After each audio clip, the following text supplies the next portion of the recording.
Hello, everyone. I am Sam Linetti. I'm the formation pastor at Common Ground Northeast, and I am here with Liz Pitcher and Serena Acker. Liz Pitcher is the official Indiana director with All Worthy of Love, and Serena Acker is one of our elders here at Common Ground Northeast, and she has been involved with All Worthy of Love as well. Good morning, everyone. How you doing? Good morning. Good morning. Glad to have you all here. Liz, I want to give you an opportunity to introduce yourself a little bit and describe what All Worthy of Love is, kind of what y'all do, and how it kind of came to be here in Indy. Yeah, so I organize the Indiana location of All Worthy of Love. There are 3 locations total, one here in Indiana, one in Austin, Texas, and one in Detroit, Michigan. And each location conducts weekly outreach to people who are being trafficked through outdoor solicitation, more commonly known as prostitution. So we go out into a community in Indianapolis where street trafficking is alive and well, and we attempt to engage in those people and try and offer them hope, mainly resources, access to things that they wouldn't otherwise have been connected to had we not gone out and reached out to them, and just try and offer them a way out if at all possible. How did All Worthy of Love come to Indianapolis? So I first learned about human trafficking when I was in grad school, and so I'm going to date myself here. I was I've always been very passionate about women's issues, and so I did my first internship at the local domestic violence shelter, and I was doing a research paper on domestic violence in 2009.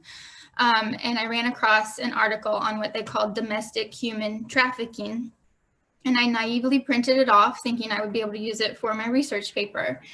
And that was my first introduction to human trafficking here in the States. I'd always, like most people, thought it was a foreign concept, something that happened overseas and did not happen on American land, and if it did happen here, then it happened to foreigners. But unfortunately, I couldn't have been more wrong, and have learned that it majority happens to American citizens here in America. And so that was my first kind of the fire that lit inside of me. I had been pushed towards wanting to help people as a career, but I didn't know in what capacity until I read that article, and that was kind of like my aha moment. But it was 2009, so there were not many people talking about it, let alone anybody doing anything about it. So I couldn't get a job in an industry, anti-trafficking industry, that didn't exist at the time. So I started looking in other states and other areas, what other people were doing. And I reached out to other organizations to see if they would be willing to let me duplicate what they were doing here instead of reinventing the wheel. And All Worthy of Love was the first organization that responded and said, yeah, you know, if you send us a proposal of why you need it in Indianapolis and how you'll do it, then we'll take a look at it. And so I learned later that that was the founder, Lindsay, that was kind of her way of weeding people out of if they were serious or not. And, you know, she said, well, I had to take you seriously when you submitted a 10-page proposal to me. And so that's how it got started. It took a whole year of planning and research to get it up and running. And this November, so next month, will be 4 years. Thank you for that story, and thank you for everything that's been going on there. It's been a long 4 years. That's great. Now, Serena, you eventually got involved with All Worthy of Love. Can you share a little bit of your story about how you got involved and heard about it?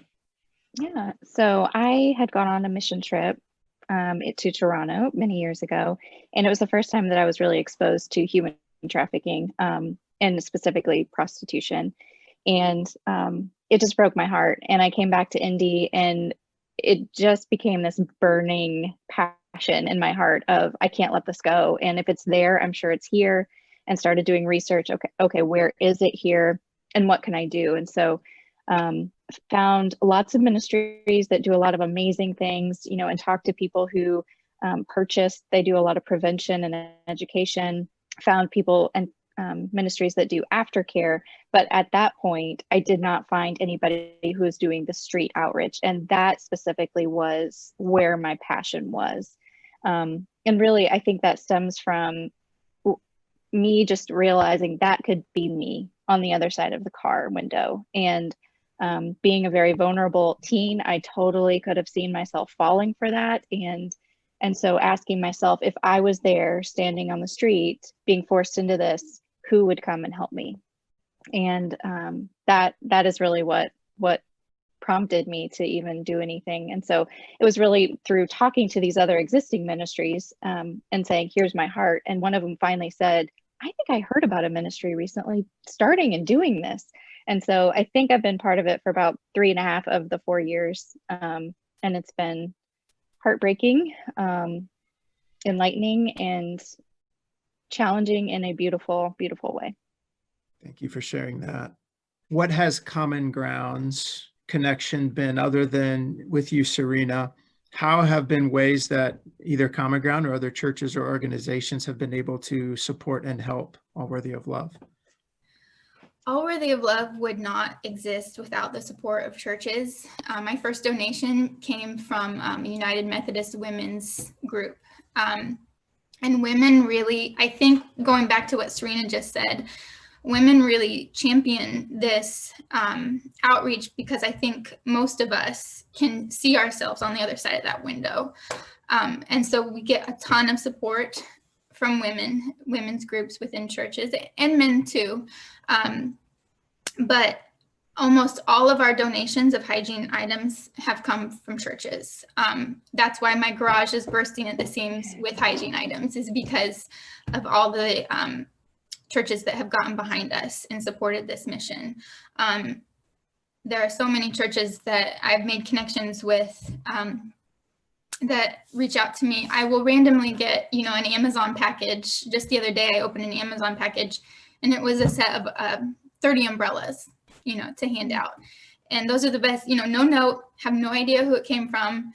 And that's one of the joys of doing this ministry, is seeing just the heart of the people in my community. So we really couldn't do it without the churches, because they are our supply chain, essentially. And the way that your church has really stepped up is through Nikki. Nikki is my hygiene kit guru. At one point, we had a well-oiled machine because she actually lives not too far from me, so we were like ships in the night. I drop off loose hygiene kit items at her house. She drops off complete kits at my house. I come home from work to like 30 completed kits on my doorstep. So that's just another example of the many joys of this ministry, as heartbreaking as it is going out every week. Just seeing the way that the community and the local churches have really stepped up to support their women. I was able to share several years ago and have since about AWOL at church, and people were so warmly responsive. I mean, women would come up with, here, I knitted and crocheted all of these scarves and these hats, and here's gloves and hygiene items. And people have just been so, so generous. And so I'm very, very grateful. At this point, what have you been seeing that is your biggest need through this organization, through the population that you work with? Because all of us have learned, even through the pandemic, life doesn't stop, right? So certain things are on hold, like concerts and movies, but your basic needs aren't on hold. And so with the pandemic, a lot of the resources that the population we reach out to had access to are no longer there, which means that us going out every week is even more important. So those meals that we hand out are sometimes the only meals they've had that day, or even for a couple days. Those hygiene items are the first ones that they've been able to have access to that week, or even in a month, So I think that's been the biggest lesson, and the biggest need is that those basic items aren't on hold. How are you doing in that department with hygiene and food and everything? Are you in need of that? Is that in a shortage right now? I would say the biggest hit we took was the food. So churches sponsor all of our lunches as well. So I had one church for each week.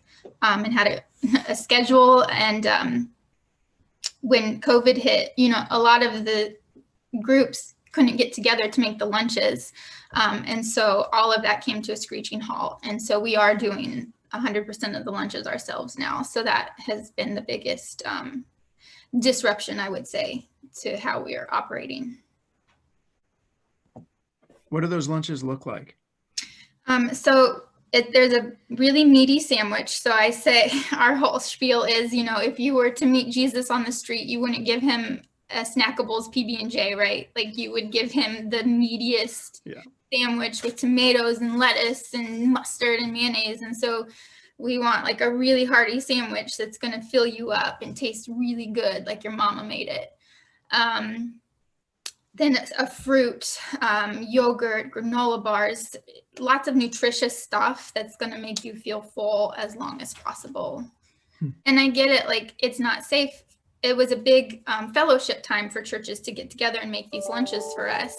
And then they pray over the sandwiches, and then certain people would come and deliver them to us right before we went out, and then we'd all pray together before we go out and conduct outreach. And also they take our picture for us. So one of our we have lots of safety precautions. One of the things is we take a picture of who all's in the car right before we go out. And then I send a text message out to a group of people, certain people, so they know when we're out. And then I send a text message when we get back that we're back.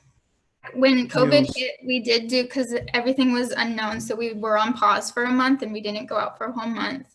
But now we're down to just 2 people going out every week, just to reduce the chances of infection. Obviously, we wear masks the whole time and everything. Serena, how have you been involved in the past? Like, what different aspects have you been able to take part in? Yeah, I feel like I've been an advocate from afar, and so I'm certainly willing to go to churches and speak. I've spoken to several UMW, United Methodist Women groups, to just educate and inform people, and then solicit donations. A few years ago, we did a big Christmas drive where we'd asked some church groups to sponsor the women, and so we created these beautiful Christmas gifts that were beautifully wrapped and handed those out the week before and the week after Christmas, which was heartbreaking to see them receive it. And some of them say, this is the only Christmas gift I've gotten this year, or I will get this year. But I've also done street outreach. I've taken a pretty big pause right now because of COVID. But for a while I was going out pretty regularly and praying, and sometimes driving, and sometimes, handing out the lunches and whatever needs done. I'm willing to step in. How do you feel in this time that a church like Common Ground can support and get more involved?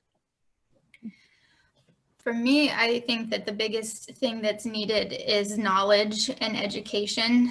There are so many myths about trafficking out there. There's so much misinformation. It is so misunderstood.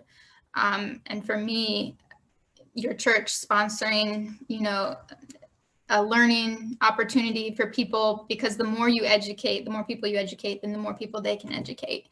And the lack of knowledge is probably one of the most frustrating things for me. Just the knowledge that it's more common than you think. It's not limited to metropolitan areas. It comes in a multitude of forms. We only target one form of trafficking. There's over 25 different forms of trafficking by definition. And the only thing it takes for you to, for example, be on the other side of that window is just having one vulnerability. And we all have at least one vulnerability. And that traffickers, they target who they know most of the time. It's not the stranger danger thing. While that exists, that's not as common. And the main thing that I want people to take away from this is that it is more difficult to leave trafficking than it is to stay. People don't necessarily stay because they want to. They stay because they don't have any other choice. That's the one takeaway that if you take anything away from this, that's the one thing. I would say educating youth, as I'm speaking to the youth director, just about it and the vulnerabilities, and have them get involved if they want to, whether that's putting together meals or going on a shopping spree for Christmas or whatever.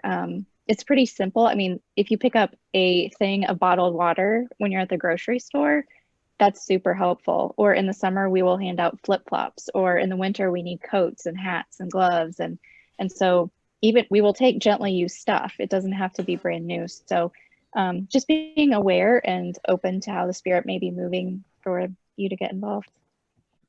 Well, ladies, thank you very much for your time this morning. And thank you so much for your heart and your work that you're doing. Thank you so Okay. much. Bye. Bye.